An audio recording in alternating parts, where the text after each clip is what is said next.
बोलो जयकारा बोल मेरे श्री गुरु महाराज की जय।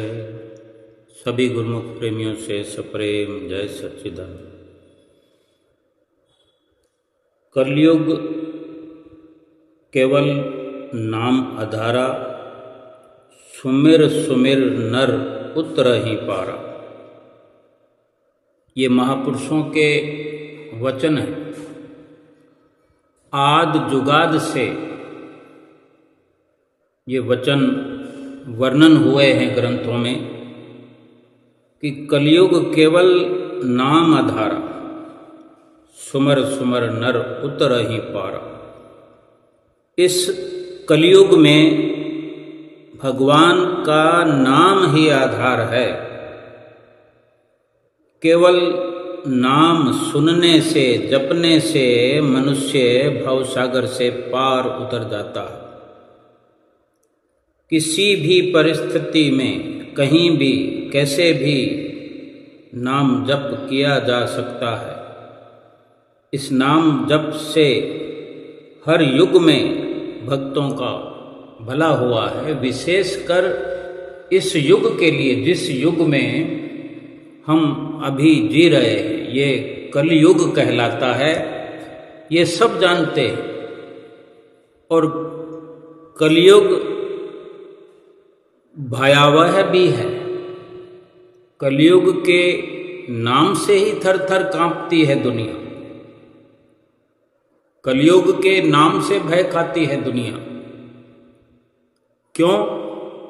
कि वो नाम से जुड़े नहीं हैं, सत्संग से जुड़े नहीं हैं,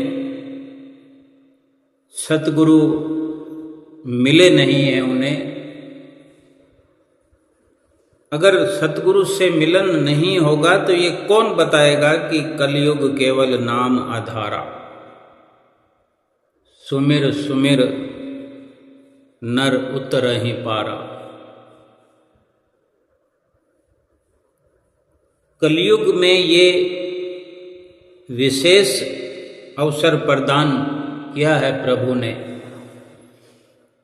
कि इस युग में संतों महापुरुषों की शरण प्राप्त कर लेने पर, उनसे नाम की दीक्षा प्राप्त कर लेने पर, उसी प्रभु के नाम का सुमरन करने से प्रभु के नाम को सुमर सुमर कर भव से पार उतरा जा सकता है।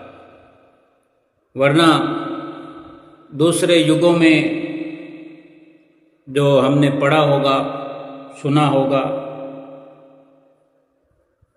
कि हजारों हजारों साल तप करने के भी वर्णन हुए हैं ग्रंथों में, शास्त्रों में, कि इतने साल तपस्या करी, इतनी कठिन घोर साधना की जंगलों में, और कितने कष्ट अनेकों शरीर पर सहन करते हुए घोर साधनाएं करके, मकसद केवल एक ही है, भव से पार उतरने का। और भव से पार उतरने का मतलब भी ये है कि भव सागर से जो तर जाता है वही अपने निज घर जाता है। अगर भव से पार न हुआ तो फिर ये संसार है, इसी में बार बार जन्म तो मिल जाएगा, लेकिन बार बार संसार में जन्मने और मरने का मतलब है कि वो 84 में पड़ा गोते खाता रहेगा। नरक योनियों में फिर फिर के वो आता रहेगा। अगर इस मनुष्य जीवन को पा करके जो भव सागर पार उतरने का साधन करता है, भव सागर से पार उतरने का जो जतन करता है, कोशिश करता है, इस युग में संतों महापुरुषों की शरण हासिल करना निहायत ही जरूरी है। और संतों महापुरुषों की शरण में आने से ही असलियत से पर्दा उठता है कि कलयुग में हजारों साल तप करने की जरूरत ही नहीं है। अगर कोई फिर भी नाम से दूर होकर तपस्या और कठिन साधनाओं का सहारा लेता है तो हजारों साल बल्कि लाखों साल भी तपस्या तो करनी पड़ेगी, लेकिन एक जन्म में नहीं, अनेकों जन्म में। लेकिन हम सीधी सी बात को समझ लें कि हम जो मनुष्य जन्म में आए हैं वो सब साधनाएं कर चुके हैं। अगर एक बार जिस कार्य को कर लिया जाए, क्या फिर उसे दोबारा कोई करके बुद्धिमानी साबित कर सकता है कि मैं बुद्धिमान हूं? एक क्लास में पढ़ाई करके कोई 10वीं क्लास में पढ़ रहा है, फिर वो आगे ना जा करके बार बार 10वीं क्लास में ही पढ़ा रहे और वो अपने आप को बुद्धिमान कहला सकता है? या उससे आगे जाने वाला अपनी बुद्धिमानी का प्रूफ कर सकता है कि मैं कदम दर कदम आगे बढ़ रहा हूँ। 10 के बाद 11, 11 के बाद 12, फिर आगे से आगे हर साल जो तरक्की करता है, डिग्रियां हासिल करता है, डिप्लोमा करता है, कभी जरूरत नहीं रहती कि उसे फिर से पीछे वाली क्लासों में जाना पड़े। सोचता भी नहीं वो। बात करने से ही क्रोधित हो सकता है कि जब एक जिस क्लास को हमने पार कर लिया, क्या फिर उसी में जाना बुद्धिमानी है?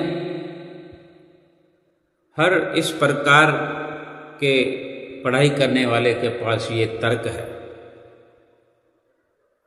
इसी प्रकार आध्यात्मिकता में भजन भक्ति के मार्ग पर चलते हुए जो डिग्री हासिल करनी है, भक्ति परमार्थ का जो फैज उठाना है, लाभ उठाना है, इस जन्म के अंदर, मनुष्य जन्म के अंदर केवल इसी जन्म में ही उठाया जा सके, उसी पर यकीन करना चाहिए। बहुत से हमारे भाई बहन ऐसे हैं, देखा जाएगा, ज़्यादा क्या सोचना है, कल किसने देखा है। कल क्यों नहीं देखा? कल से तो चलकर आज में आए हैं, तो आज से चलकर फिर कल की ओर जा रहे हैं। अगर कल किसी ने देखा नहीं है, कल ना होता तो आज भी तो ना होता। अगर कल की बात हम ना भी माने, कल को छोड़ दें, तो इस नजरिए से फिर आज जो है, हमारा वर्तमान जो है, वर्तमान समय है, जो ये पल है, इस पल के आगे तो फिर कुछ भी नहीं है। लेकिन हम तो यही जीवन भर कहते हैं कि कुछ सालों बाद करेंगे, कुछ समय बाद करेंगे, कुछ कार्य मेरे पूरे हो जाएंगे, उसके बाद करेंगे भजन भक्ति सुमरन। ये भी तो हमारी आवाज है। जब हम कहते हैं कि कल किसने देखा है, अगला जन्म किसने देखा है, अगला पल भी तो फिर हमने नहीं देखा ना। क्यों फिर अगले समय की बात करते हैं, अगले पल की बात करते हैं, आज के बाद कल की बात करते हैं। सारा दिन तो यही चलता है, आज हमने ये किया है, कल वो करेंगे, परसों ये करेंगे, 2 साल बाद करेंगे। किसी भी तरह की हम संसारिक मर्यादाओं में चलते हुए कुछ बैंक बैलेंस हम बनाते हैं, एफडीआर कराते हैं, 10-10 साल की, 20-20 साल की एफडीआर करा देते हैं कि आज इतना रख दिया है, 20 साल के बाद में इतना होके मिलेगा, 10 गुना मिलेगा, 4 गुना मिलेगा, 5 गुना मिलेगा। जब कल किसने देखा है, तो ये सब क्यों? ये सारी बातें जब भक्ति में आ जाती है तो हम बहाना बनाते हैं, अपने आप को तसल्ली देते हैं कि कल किसने देखा है। हम तो लंबे लंबे दावे बांधते हैं महापुरुष फरमाते हैं जब एक पल का ही भरोसा नहीं है तो कल की तो कोई बात ही नहीं है। कल कहाँ से आएगा? कल तो नाम ही काल का है। एक जन्म कम नहीं है भव से पार उतरने के लिए। पूरी एड़ी चोटी का जोर लगा देना चाहिए। क्यों कल के लिए बाकी रखते हैं? हाँ, डिपॉजिट कर सकते हैं। हर पल को भजन सुमरन में लगा करके 20 साल की डिपॉजिट करें, 50 साल के लिए करें, हमें तो जरूरत नहीं है करने की, अपने आप होता चला जाएगा। और ये कुदरती व्यवस्था है कि कब किस वक्त कौन से पल की भक्ति हमारे लिए काम आने वाली है, वो कुदरत व्यवस्था करेगी। वक्त मुसीबत में, चाहे इस जन्म में हो या इस जन्म के बाद हो, कौन सा पुनीत कर्म, कौन सी भक्ति, कौन सा सुमरन का पल, कितनी देर की भजन बंदगी, कितनी देर का सत्संग हमारे कर्मों को काटने के लिए जरूरत पड़ेगा, वो कुदरत व्यवस्था करती जाएगी और हम हर वक्त खुशहाल जीवन व्यतीत करेंगे, यहाँ भी आगे भी। लेकिन अगर कल पर टालते रहेंगे, संसार के अंदर जीते हुए हम लंबे लंबे दावे बांधते हैं, 20 साल के बाद हमें ये ज़रूरत पड़ेगा, 20 साल के बाद बच्चों की शादी करनी है, सबके नाम से हम अकाउंट खुलवा देते हैं, सबके अकाउंट्स में पैसा जमा कराते हैं, सोना भी खरीद कर रखते हैं, क्या पता किस वक्त महंगा हो जाए। एक भजन भक्ति के बारे में ये ढील ऐसी छोड़ देते हैं, ऐसी लापरवाही कर लेते हैं, ऐसी गफलत कर देते हैं, यहाँ भी दुखी रहते हैं और आगे भी दुखों के गर्त में ये इंसान जाकर गिरता है, यानी उन्हीं पिछली क्लासों में जाकर के बैठता है जो हम पढ़ के आए हैं। जो मन मर्जी के कार्य हैं वो कर कर के इंसान बहुत पुराना हो चुका है। अब मन मर्जी त्याग करके गुरु की मर्जी, सतगुरु की मौज से, सतगुरु की आज्ञा से ही ये जीवन जो है हमारा भव से पार उतर सकता है।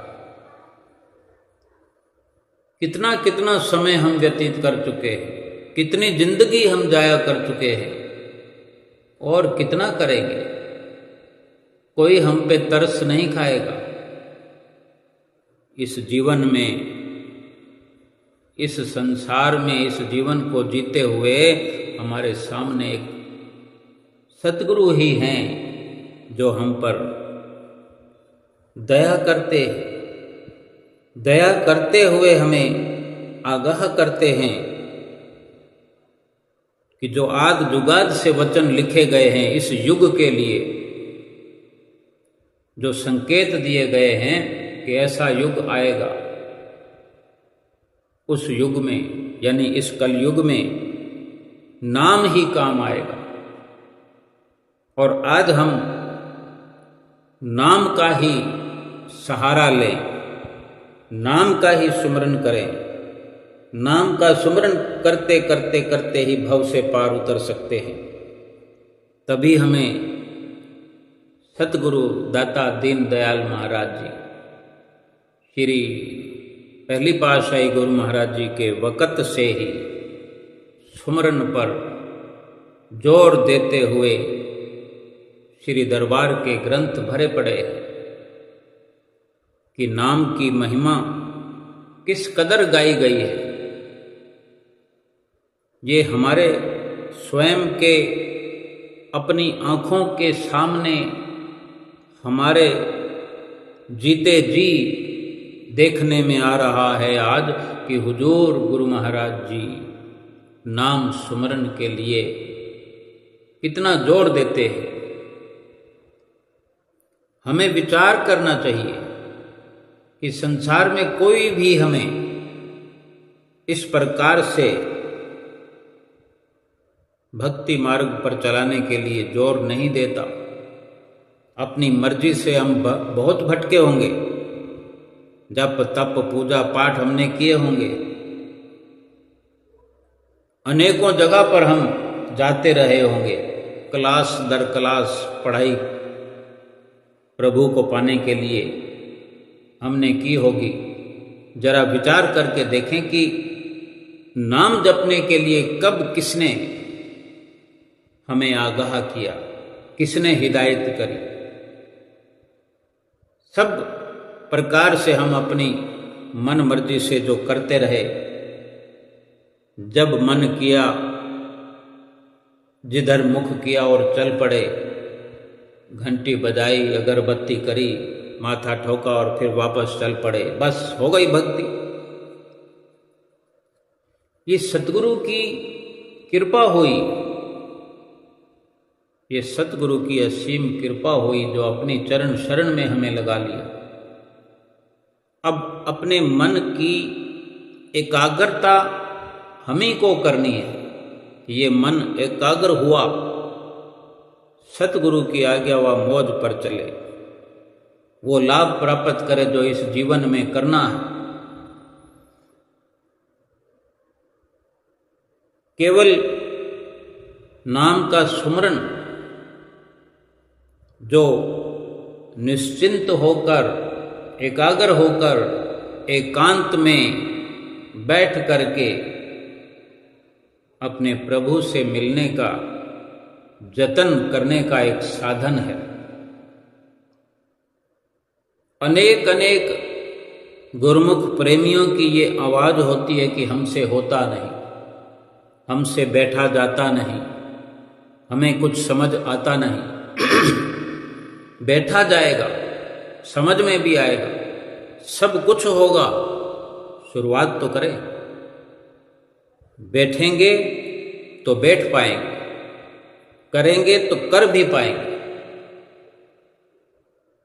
लेकिन जब तक शुरुआत नहीं करेंगे, दवाई जो डॉक्टर देता है, चाहे छोटा बच्चा हो, आज देखें हम कुदरत की ये विडंबना कहें या इंसान के अपने कर्म कहें, इंसान की ऐसी कर्मावली है कि इस मनुष्य जीवन में बहुत बहुत उत्तम अवसर मिला है, लेकिन पूरी भक्ति ना करने के कारण, पूरी आज्ञा व मौज पर ना चलने के कारण, भक्ति करके भी भक्ति अधूरी होने से दोबारा जन्म भी मनुष्य का मिल जाता है। लेकिन हम विचार करें, छोटे छोटे बच्चे को ऐसी ऐसी शारीरिक बीमारियां होती हैं, ऐसे ऐसे रोग लगे हुए होते हैं बचपन से ही। क्या हम जानते नहीं हैं?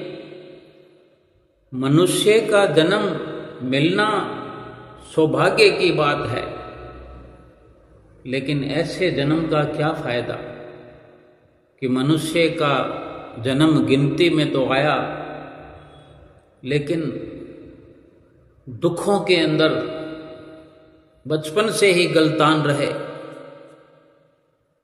भजन भक्ति कैसे कर पाएगा? आज हम स्वस्थ हैं, हष्ट पुष्ट हैं, संपन्न हैं। अगर दाल रोटी सुबह शाम की मिलती है, ओढ़ने बिछाने को मिलता है, रहने का ठिकाना है, पर्याप्त है। हमारे ही कर्मों का हमें मिला है, तो फिर उसमें संशय कैसा है कि ये होता तो मैं सुमरन करता, ये मिल जाए तो सुमरन करूंगा। लेकिन उसी के बराबर में किसी को 4 गुना मिला हुआ है, वो भी कहता है मेरी ये कमी पूरी हो जाए तो सुमरन करूं, मेरे घर बच्चा हो जाए तो मैं निश्चिंत हो जाऊं, बच्चा होने पर फिर वो बड़ा हो जाए, उसका लालन पालन हो जाए, वो पढ़ लिख कर होनहार बन जाए तो मेरी जिम्मेदारी खत्म हो जाए। फिर उसकी शादी हो जाए, फिर पोता हो जाए, वो सब कुछ हो गया, फिर हमारे पास क्या रहा? हम तो खाली के खाली रह गए।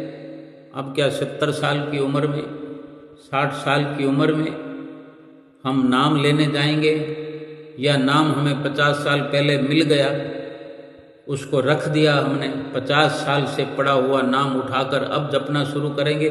जो 50 साल हमने जाया कर दिए, उसका हिसाब कैसे होगा? वो कमी कैसे पूरी होगी? कैसे वो घाटा पूरा होगा? एक एक दिन का नहीं, बल्कि एक एक घंटे का, एक एक मिनट का, जो हमने इतने साल अपने जाया कर दिए। हमें महापुरुष हमारे श्री गुरु महाराज जी कितना भजन सुमरन करने के लिए कहते हैं? 2 घंटे ही तो भजन सुमरन करना है। 24 घंटे हमें भगवान ने दे करके माला माल किया है, वो 2 घंटे हम अपने लिए ही नहीं निकालते। हम तो सोचते हैं कि 24 घंटे हम अपने लिए जी रहे हैं, तो 2 घंटे अपने लिए जीने में क्या फर्क पड़ता है? लेकिन हमें समझ में यही आता है कि वो 2 घंटे तो गुरु महाराज जी के लिए है, लेकिन हमने तो 24 घंटे अपने लिए रखने हैं। लेकिन जो गुरु महाराज जी की शरण हासिल करने के बाद गुरु महाराज जी की आज्ञा पर चलता है, उनकी मौज पर चलता है, उसी को समझ आती है कि यही 2 घंटे ही तो मैं अपने लिए जीऊँगा अगर 2 घंटे में सुमरन करूँ। बाकी 22 घंटे तो कहाँ अपने लिए? वो शरीर के लिए है, संसार के लिए है, झूठी मोह माया के लिए हैं, अपने लिए कहाँ है? ये 2 घंटे सुमरन जीवात्मा के लिए है। अपनी तो जीवात्मा है, अपनी तो भजन बंदगी की दौलत है, अपना तो परमात्मा है, संसार थोड़ी ही अपना है। और हम 24 घंटे संसार पर लुटा रहे हैं, दोनों हाथों से लुटा रहे हैं, सोए हुए भी लुटा रहे, नींद में होते हैं तब भी हम अपने वक्त को, अपने श्वासों को लुटा रहे। उसके बदले में क्या पा रहे? दुख, मुसीबत, कष्ट, कलेश, इस जन्म भी और अगले जन्म के लिए भी बुक करा रहे। अब ये बुद्धिमत्ता है या मूर्खता है, अज्ञानता है, लापरवाही है, गलती है, जो भी नाम हम दे सकते हैं, लेकिन 2 घंटे सुमरन जो श्री गुरु महाराज जी बताते हैं, वही अपने लिए जीना है। लेकिन 2 घंटे मुकर्रर कर दिया है कि जरूरी है। अगर ये समझ में आ जाएगी तो हमारी गाड़ी लाइन पर आ जाएगी। बाकी के 22 घंटे भी इन 2 घंटे सुमरन के साथ जुड़ जाएंगे, आज नहीं तो कल। इसी जीवन के अंदर पूरे 24 घंटे हमारे सफल हो जाएंगे। इस 2 घंटे सुमरन का प्रताप ऐसा है कि ये पूरे 24 घंटे नहीं, 24 साल नहीं, पूरे जीवन को सफल करने वाले 2 घंटे हैं जो हम सुमरन करें रोज का रोज। श्री गुरु महाराज जी ने हमें जो नाम सुमरन दिया है वो मुश्किल लगता है, लेकिन जिस दिन कमर कस के हम तैयार हो जाएंगे। अब छोटा बच्चा दवाई पीता है, अज्ञानता के कारण उसको समझ नहीं है, वो तो दूध भी पीता है तो उल्टी कर देता है, कोई चीज़ भी खिलाओ तो वो वापस उगल देता है।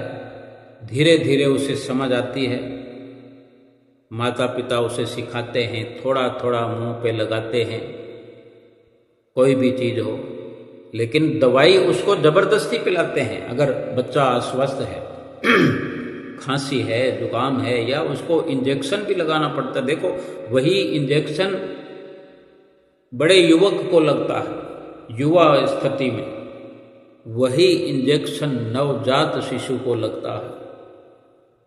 कितनी पीड़ा होती होगी, कितना बच्चा चिल्लाता है, रोता है, आंखों से जारों जार आंसू निकलते हैं, लेकिन माता पिता उसको स्वस्थ करना चाहते हैं। वही बच्चा जब बड़ा हो जाता है, उसको समझ हो जाती है कि मेरे ठीक होने के लिए ही दवाई है, फिर भी अगर कोई दवाई आसानी से तो कोई पीना नहीं चाहता, उसमें कोई स्वाद तो नहीं होता, लेकिन जहाँ ज़रूरत होती है तो वहाँ स्वाद भी पड़ जाता है। ऐसे ऐसे इंसान हैं जिनका दवाई से गहरा रिश्ता हो गया है। कितनी टैबलेट्स इकट्ठी करके ऐसे फक्की मार लेते हैं जैसे कोई चने चबा रहा हो, बादाम खा रहा हो, और चेहरे पे कोई सिकन नहीं। ठीक होना है उन्हें, ये समझ तो है ना उनको, ये अज्ञानता तो नहीं है उनको, ये ज्ञान हो गया है उनको कि मेरे ठीक होने के लिए ये दवाई जरूरी है। अब उसी के बराबर में कोई रो पिट के खाता हो, अपना अपना स्वभाव है, लेकिन दवाई चाहे रो पिट के खाओ, यानी दवाई मन से पियो या बेमन से पियो, जाने में पियो अनजाने में पियो, दवाई असर तो करती है ना। इसी तरह नाम भी श्रद्धा से जपो, दिल लगा करके जपो, सतगुरु को याद करके जपो, सतगुरु का शुक्राना करते करते जपो,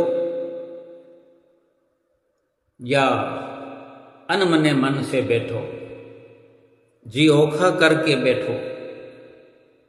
लेकिन अगर हम समय पूरा करेंगे तो गुरु महाराज जी की प्रसन्नता तो मिलेगी ही, और जिस नाम के साथ जुड़े हुए हैं, जिस नाम को अंदर प्रवेश कराया है, उस नाम से जुड़कर उसको सिमर रहे हैं, नाम का स्मरण कर रहे हैं, तो नाम असर तो करेगा ही।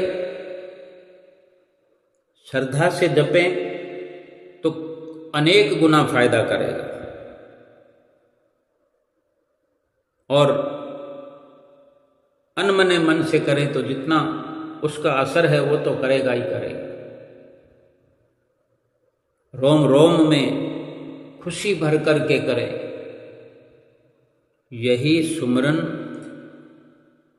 जो करते हुए श्रद्धा से करते हैं, इसी नाम को श्रद्धा से सुमरते हैं, भीतर ही भीतर पूरा अपना दम खम लगा के सतगुरु का ध्यान लगाते हैं, सतगुरु को याद करते हैं, उनके मुखमंडल को निहारते हुए, उनके मुखमंडल का ध्यान करते हुए, उनके वचन जब हो रहे होते हैं, उन घड़ियों को, उन लम्हों को याद करके बड़े दिल से, मन की एकाग्रता से पहले श्वास को शब्द के, सुरत के मेल से श्वास श्वास में सुमरन की जो शुरुआत करते हैं, ऐसी शुरुआत होती है कि रोम रोम से ये बंदगी होती है। रोम रोम से जो बंदगी होती है, इस शरीर में 3.5 करोड़ रोम हैं हर किसी के शरीर पर। श्वास को अंदर लेते हैं, 3.5 करोड़ की बंदगी हो गई। आधा जाप हुआ है, आधा श्वास हुआ है, वही श्वास जब बाहर आएगा 3.5 करोड़ बंदगी और हो गई। एक श्वास के सुमरन में 7 करोड़ बंदगी जमा हो जाती है, श्रद्धा से करने से। भाव से करने से, पूरी योजना के साथ, जैसे संसार के कार्य करते हैं पूरी योजना के साथ मकान बनाते हैं। देखो मकान 100 साल पहले बनते थे, कहाँ इंजीनियर थे? ऐसे मिट्टी में बैठकर, नीचे जमीन पर बैठ के ऐसे नक्शा बना देते थे अंदाज। बढ़िया बढ़िया इंची टेप भी नहीं होते थे उस वक्त। रस्सी से, किसी पतली रस्सी से लकीर खींच करके, नाप तोल करके, अंदाजे से बड़ी बड़ी दीवारें बना करके चौड़ी चौड़ी कमरे खड़े कर देते थे। आज सूक्ष्म से सूक्ष्म कारीगरी, इंजीनियर कि यहाँ प्लग लगना है, यहाँ पर बल्ब लगना है, यहाँ पर ट्यूब लगनी है, यहाँ पर ये अलमारी लगनी है, इतने फिट का गेट होना चाहिए, इतने फिट की ये प्लेट होनी चाहिए, यहाँ स्विच लगने हैं। इतने रख रखाव इस शरीर के लिए। क्या जिंदगी सुरक्षित हो गई है? जितना भी आविष्कार हो रहा है, इंसान पतन की ओर बड़ी तेजी से बढ़ रहा है। अगर इतनी तरक्की शरीर के लिए जरूरी है तो क्या आत्मा के लिए कुछ भी जरूरत नहीं? आत्मा को पतन के रास्ते में इंसान ले जा रहा है। यही तो इंसान का विनाश है। जो इतनी बारीकी से आज सुमरन भी करे, बड़ी सूक्ष्मता से, थोड़ी थोड़ी नुक्ताचीनी को देखते हुए कि मेरी एक श्वास में कितनी बंदगी हुई, एक श्वास भी पूरा हुआ कि नहीं हुआ। जो श्वास हमने शुरू किया, उस श्वास में हमने नाम के साथ कितनी प्रीत जुड़ी रही, नाम के साथ हमारा ध्यान कितना जुड़ा रहा, सुरत हमारी, नाम शब्द सुरत का जो मेल किया हमने, नाम के साथ जो सुरत अपना ध्यान लगाया, वो ध्यान कितनी देर चला श्वास के साथ? थोड़ी देर श्वास चलाया, हमारी सुरती तो भागकर कहीं 7 समुंदर पार चली गई।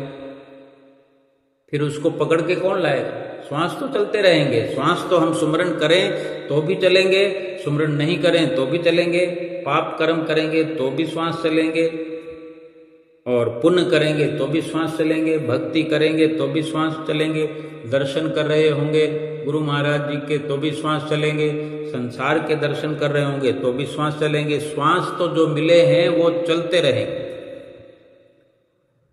जब श्वासों का खात्मा होगा तो फिर श्वासों का खजाना खत्म हो जाएगा, खाली हो जाएगा, फिर तो श्वास न रहेंगे न चलेंगे। फिर चाहे भजन बंदगी करो, चाहे पाप करो, धर्म करो, श्वास खत्म हो गए फिर कुछ नहीं होना, ये शरीर फिर पड़ा रह जाएगा। विचार ये करना है कि श्वास जो मिले हैं उससे क्या कर रहे हैं।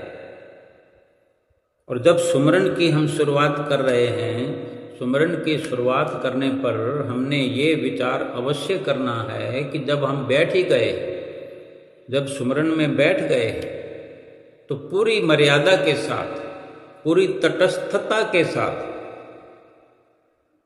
निर्विकार होकर के, निर्लेप होकर के, हम किसी के नहीं हैं, हमारा कोई भी नहीं है, ये भावना भरपूर कर लीजिए। कम से कम सुमरन के वक़्त एक ओंकार, बस संसार का ध्यान छोड़ दीजिए। संसार का ध्यान छूटता है, छोड़ने वाला चाहिए, छुड़ाने वाला चाहिए।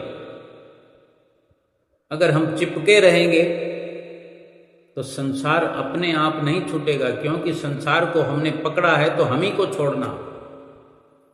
संसार के ख्यालों को जो हमने जगह दी है, उनको हम ही बाहर निकाल सकते हैं।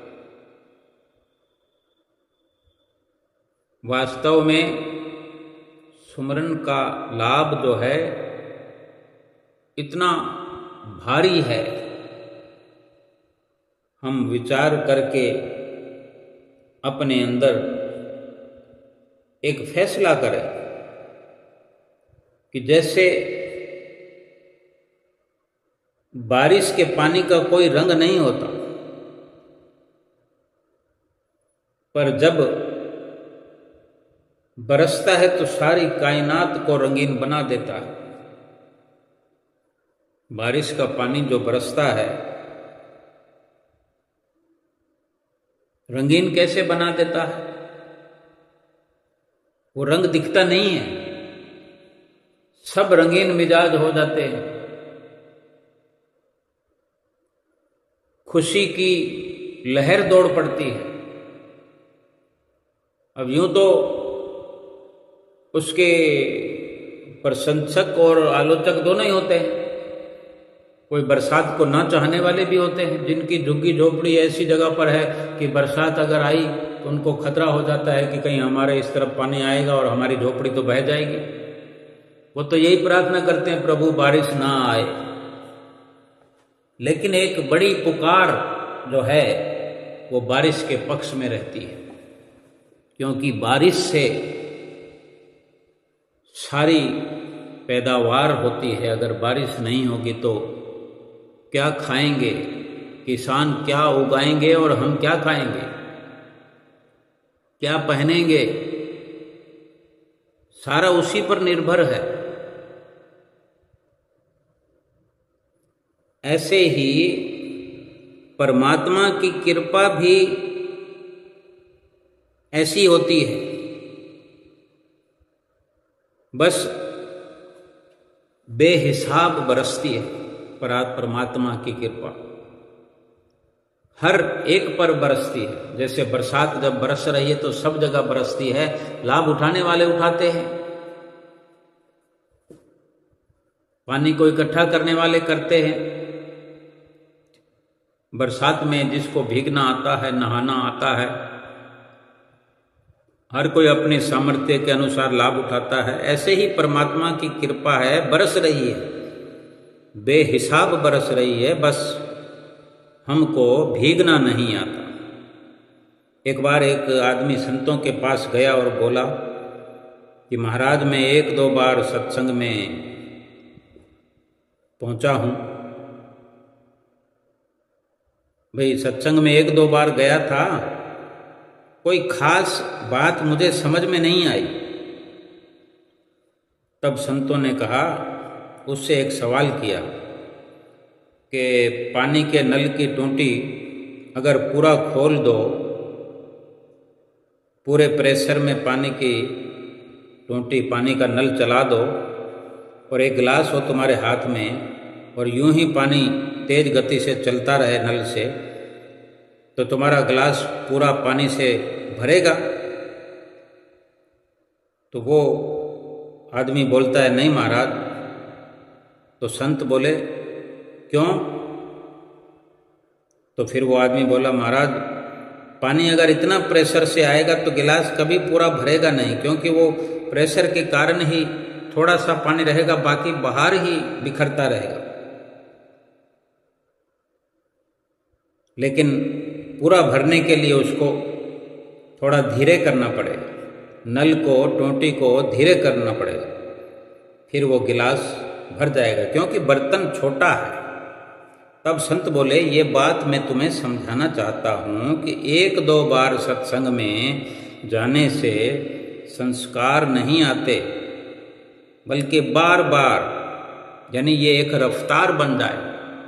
1-2 बार गए तो यूं समझो कि ये प्रेशर हो गया, और बार बार जाने लगे या रोज जाने लगे तो ये एक धीमी गति का हमारा नित्य प्रति का क्रम बन गया, नियम बन गया। बार बार सत्संग में जाने से, संतों से मिलने से धीरे धीरे धीरे मनुष्य को भक्ति की समझ आती है, और जब भक्ति की समझ आ जाती है तो भव सागर से तरने का सारा समाधान हो जाता है, क्योंकि सत्संग में ही सब समाधान है। सत्संग में ही सुमरन की सारी गतिविधियां बताई जाती है, सिखाई जाती है, सुमरन की ओर अग्रसर किया जाता है, सुमरन की ओर जीव को लगाया जाता है। संत महापुरुषों के सानिध्य में संतों महापुरुषों की जो उनकी चरण शरण में जो बैठक मिलती है जीव को, मात्र यही वहाँ सिखाया जाता है, समझाया जाता है कि अपनी जो वस्तु है वो मालिक का नाम है, और अपना जो कोई है तो वो हमारा हित करने वाला, हमारी आत्मा का हित करने वाला नाम है। आत्मा से मिलाने वाला, आत्मा को परमात्मा से मिलाने वाला नाम है। अब नाम ले लिया तो नाम यूं ही पड़ा रहेगा और हम सोचते रहेंगे ये कर लूं, वो कर लूं, तो ये तो अपने जन्म को जाया करने वाली बात है। अपने हाथों से अपने पाँव पर कुल्हाड़ा मारने वाली बात है कि पाँव कुल्हाड़ा मारिया गाफिल अपने हाथ। अपने हाथों से अपने पाँव पर कुल्हाड़ा कोई मारे भला, उसे तो मूर्ख ही कहा जाएगा। ये जन्म तो जा रहा है, जा चुका है। हर किसी के लिए, हर उम्र वाले जीव के लिए जन्म तो जा चुका है। भरोसा किसी का नहीं है। कोई ये ना कहे कि मैं तो अभी इतनी उम्र का हूं, मेरी तो अभी बहुत उम्र बाकी पड़ी है। किसके पास लिखित आदेश है कि तुम्हारी इतनी उम्र है, तुम्हें जाने से कोई रोकेगा? कोई तुम्हारे पास समाधान है कि तुम कह सको कि मेरा अभी वक्त नहीं आया? किसी के पास कोई बयाना लिखा हुआ नहीं है, कोई बैनामा लेकर नहीं बैठा है, कोई स्टाम्प पेपर पर किसी का नहीं लिखा हुआ है। इसलिए यही मान करके चले, हर कोई किनारे पे खड़ा है। बस जो अपना ये पल संभाल रहा है वो जीत में है। जो नाम से जुड़ गया है, नाम से जुड़ा हुआ है, नाम को जप रहा है, सतगुरु की आज्ञा व मौज पे चल रहा है, उससे कोई खतरा नहीं है, कोई खौफ व खतर नहीं है। वो जब चाहे, जिस वक़्त चाहे इस संसार से जाए, कोई गिला शिकवा भी उसको नहीं है, क्योंकि वो अपना काम कर रहा है। जो अपने काम में लगा हुआ है, जो अपने काम से दिल लगा करके जुड़ा हुआ है, उसका मन हर वक़्त खुश रहता है कि मैं जो कार्य करने के लिए इस दुनिया में भेजा गया हूँ या मैं आया हूँ, वो कार्य मेरा पूरा हो रहा है। स्कूल का बच्चा भी एक जो होमवर्क रोज़ लेकर के आता है और अपने घर में बैठा हुआ होमवर्क में लगा हुआ है। कुछ बच्चे ऐसे होते हैं कि जब देखो पढ़ रहे हैं, होमवर्क पूरा हो गया फिर भी पढ़ रहे हैं, फिर भी पढ़ रहे हैं, यानी उसको याद कर रहे हैं। पेपर तो देना ही, एग्ज़ाम तो देना ही पड़ेगा। उस वक़्त जब एग्ज़ाम के वक़्त जितनी पढ़ाई करनी होती है, इतना बोझ हो जाता है। साथ के साथ अगर कोई रटा लगाता रहता है, याद करता रहता है, सुमरण करता रहता है उन प्रश्नों का, उत्तर का, तो वो कितनी सफलता प्राप्त करता है। एग्ज़ाम के समय ना उसके चेहरे पे कोई खौफ होता है, ना कोई चिंता होती है, बेझिझक वो एग्ज़ाम पास करके आगे की क्लास में पहुंच जाता है। होते ऐसे विरले ही हैं। भक्ति और परमार्थ में भी ऐसे विरले ही गुरुमुख प्रेमी होते हैं। आप जैसे संतों के तुल्य ऐसे गुरुमुख प्रेमी होते हैं कि जब देखो अपने होमवर्क में लगे हुए। गुरुमुख प्रेमियों का होमवर्क क्या है? सुबह उठो, श्री गुरु महाराज जी के दर्शन करो, उनका ध्यान अपने अंदर बसाते हुए फिर उठकर चारपाई से नीचे उतरकर सभी कार्यों से निवृत्त होते हुए आरती, पूजा, ये वो कोई भजन सुमरण की जो शुरुआत है, कोई निश्चित समय है जो हमने अपना बना रखा है, और दुनिया का कार्य व्यवहार करते हुए भी गुरुमुख प्रेमी अपने मोबाइल में ही कोई भजन चला कर बैठे रहते हैं, कोई सत्संग चला के बैठे रहते हैं, दुकान में चल रहा होता है। गुरमुख प्रेमियों की दुकान में अगर जाना पड़े तो उनके मोबाइल में कुछ ना कुछ चलता रहेगा।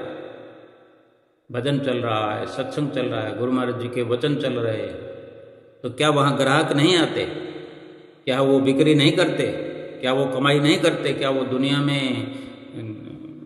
हंसी खुशी से नहीं रहते? बल्कि वही सबसे ज़्यादा अव्वल तरीके से इस दुनिया में रहते हैं, सुखपूर्वक रहते हैं, सुखपूर्वक ये जीवन व्यतीत करते हैं। वही परिवार ही इस दुनिया में सुरखरू रहते हैं और लोक परलोक भी उन्हीं का सुहेला होता है। भजन भक्ति करें, सुमरन करें, इसी जीवन में अव्वल दर्जे से डिग्री हासिल करें कि सारा बोझ हल्का करके जाएं, सतगुरु की पूर्ण प्रसन्नता प्राप्त करें। इसी जीवन में उनकी प्रसन्नता को अपनी आंखों से देखें, महसूस करें कि मेरे गुरु महाराज जी की प्रसन्नता मुझ पर उतर रही है। बाकायदा महसूस होगा, अपने अंतर मन में झांक करके जब जब भी देखेंगे सतगुरु प्रसन्न होते हुए हमें नजर आएंगे। बाहर भी जब हम सतगुरु के आगे मत्था टेकने के लिए उपस्थित होंगे, चाहे अपने घर में, कुटिया में, आश्रम में, गुरु महाराज जी के पास जब दर्शन करने जाएंगे, हर जगह, हर वक्त, हर दिन, हर पल, हर घड़ी यह एहसास होगा कि मेरे सतगुरु मुझ पर प्रसन्न है, क्योंकि उनकी आज्ञा व मौज पर जो चल रहे हैं। बस उनकी आज्ञा व मौज पर चलना है। चाहे दवाई समझ के सुमरन करें, चाहे खुशी से करें, खुशी से करें तो अच्छी बात है, श्रद्धा से करें तो अच्छी बात है, कई गुना लाभ मिलेगा। और श्रद्धा से, भाव से सतगुरु के बख्शे हुए नाम का सुमरन करें, सतगुरु का ध्यान करें, अपनी चित्त वृत्तियों में हर वक्त नाम का सुमरन चलता रहे और बैठ कर के 2 घंटे भजन अभ्यास नित्य प्रति करें और सतगुरु की प्रसन्नता प्राप्त करते हुए अपना ये लोक सुखी करें, परलोक सुहेला करें। इस जीवन में भजन सुमरन के अलावा और कुछ भी अपना नहीं है। इस जीवन में क्या रखा है? और अगर रखा है तो वो मना थोड़ी है, वो व्यवहार तो करते ही रहना है, लेकिन अपना नहीं बनाना है संसार की किसी झूठी वस्तु को। संसार के झूठे ये धन पदार्थों को अपना समझने की भूल नहीं करना है, और अपना जो है ये नाम, अपनी जो है ये भजन बंदगी, इसी को हर वक्त चित्त में रखते हुए इस जीवन को व्यतीत करना है और अपनी आत्मा को परमात्मा के साथ मिलाना है। बोलो जयकारा बोल मेरे श्री गुरु महाराज की जय।